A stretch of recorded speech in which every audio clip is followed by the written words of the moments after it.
విశాఖలో సంచలనం సృష్టించిన జాయ్ జామిమా హనీ ట్రాప్ కేసు మరోసారి హాట్ టాపిక్గా మారింది.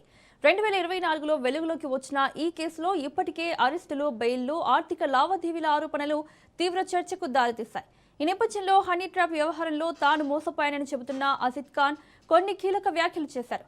నగర పోలీస్ కమిషనర్కు బిట్ కాయిన్ ఇచ్చానంటూ ఆయన చేసిన ఆరోపణలు ఇప్పుడు చర్చనీయాంశంగా మారాయి. ఈ విషయాన్ని రతన్ రాజ్కు చెప్పినట్లు వెలుగులోకి రావడంతో దర్యాప్తు సంస్థలు ఆ కోణంలోనూ వివరాలు సేకరిస్తున్నట్లు తెలుస్తోంది. అయితే ఈ ఆరోపణలపై అధికారికంగా ఎలాంటి నిర్ధారణ వెలువడలేదు. జాయ్ జామిమా కేసులో తాజా పరిణామాలు ఏ దిశగా సాగుతున్నాయన్న అంశంపై మరింత సమాచారం మా విశాఖ ప్రతినిధి కిరణ్ అందిస్తారు. సంచలనం సృష్టించినటువంటి జాయ్ జమీనా కేసు కీలక మలుపులు తిరుగుతుంది. ప్రధానంగా 2024 నుంచి ఇప్పటివరకు జరుగుతున్న పరిణామాలు చూస్తుంటే పోలీసుల మీద కూడా ఆరోపణలు వెలువెత్తుతున్న పరిస్థితి నెలకొంది.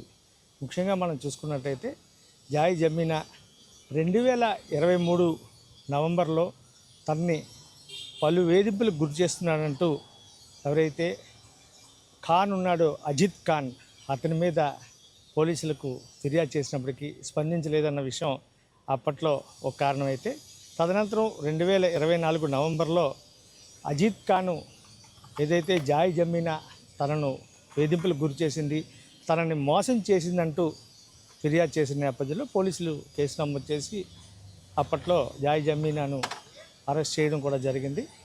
తదనంతరం పరిణామాలు చూసుకున్నట్టయితే రతన్ రాజు దీంట్లో కూడా ఒక నిందితుడిగా కూడా పేర్కొనడం జరిగింది. అయితే ఈ వ్యవహారానికి సంబంధించి ఐటీసీకి సంబంధించినటువంటి రతన్ రాజు, మరోవైపు అజిత్ ఖాను, ఇంకోవైపు జాయ్ జమీనాతో పాటు మరో ఇద్దరు కూడా ఉన్నట్టుగా పోలీసులు ఐడెంటిఫై చేశారు. అయితే ఈ కేసులో ఇంకొక ట్విస్ట్ ఏంటంటే, ఎవరైతే ఈ అజిత్ ఖాను పోలీస్ కమిషనర్ శంకబ్రత బాగ్జీకి బిట్ కాయిన్ ఇచ్చానని చెప్పి తను చెప్పినట్టుగా ఒక సోషల్ మీడియాకు సంబంధించినటువంటి ఒక వీడియోలో రతన్ రాజు ఆరోపణలు చేశాడు. అయితే తనకు ఆ విషయం కరెక్ట్గా తెలియదు. ఎవరైతే రతన్ రాజు తనకు చెప్పాడనేటువంటి మాటలను అయితే ఆ వీడియోలో పొందుపరచడం కూడా జరిగింది. అజిత్ ఖాను పోలీస్ కమిషనర్కు లంచం రూపంలో ఇచ్చినట్టుగా మనం చెప్పుకోవచ్చు. అయితే ఇది ఎంతవరకు వాస్తవం అనేది అయితే తెలియదు. కానీ ఇక్కడ రతన్ రాజు చెప్తున్నటువంటి మాటలు చూసుకున్నట్టయితే గతంలో ఇచ్చాడు, తాను ఇచ్చినట్టుగా కూడా నాకు చెప్పాడు త్రూ ఫోన్ ద్వారా, నిజానిజాలు అయితే నాకు తెలియదు అని చెప్పి రతన్ రాజు చెప్తున్న మాటలు. ఇంకో పక్క మనం చూసుకున్నట్టయితే పోలీసులకు సంబంధించి కూడా పూర్తి వ్యవహారం అంతా నగర పోలీస్ కమిషనరే ఇక్కడ దగ్గరుండి ఈ కేసుకు సంబంధించి కీలకం కావడంతో పలు అనుమానాలు అయితే తావెత్తున్న పరిస్థితి. ఇటు విశాఖపట్నానికి సంబంధించి ఎయిర్పోర్ట్ పోలీసులు కానీ, మరోవైపు కంచరపాలెం పోలీసులు కానీ కేసులను నమోదు చేసి ఏదైతే జాయ్ జమీనాకు సంబంధించి ఫస్ట్ ఒక ఎన్ఆర్ఐ ఇచ్చినటువంటి కంప్లైంట్ ఏదైతే ఉందో భీమిల్లో మొదటి కేసు నమోదైతే తదనంతరం ఎంఈపీలోని ఇలా పలు చోట్ల కేసులు నమోదైన పరిస్థితి. అయితే ఇప్పుడు తాజాగా వస్తున్నటువంటి పరిణామాలు ఏవైతే ఉన్నాయో నగర పోలీస్ కమిషనర్ మీదే ఆరోపణలు గుప్పిస్తున్న పరిస్థితి నెలకొంది.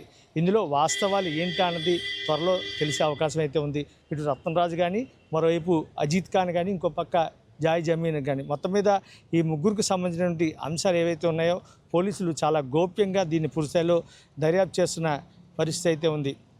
హైకోర్టులో న్యాయవాది ఇచ్చినటువంటి ఫిర్యాదు మేరకు ఇది పూర్తిస్థాయిలో కేసు కంటిన్యూ అవుతున్న పరిస్థితుల్లో న్యాయ పరిధిలో ఉన్న అంశం కాబట్టి పోలీసులు కూడా దీనికి సంబంధించిన పూర్తి వివరాలను వెల్లడించడం లేదు. అయితే పోలీసుల మీద కూడా ఆరోపణలు గుప్పిస్తున్న నేపథ్యంలో ఈ ట్విస్ట్కు ఎప్పటిలోగా తెరపడుతుందని చెప్పి నగరవాసులు అందరూ కూడా ఎంతో ఉత్కంఠంగా ఎదురుచూస్తున్న పరిస్థితి కనిపిస్తుంది. కెమెరామెన్ రాజ్తో కిరణ్ కుమార్, రాజ్ న్యూస్, వైజాగ్.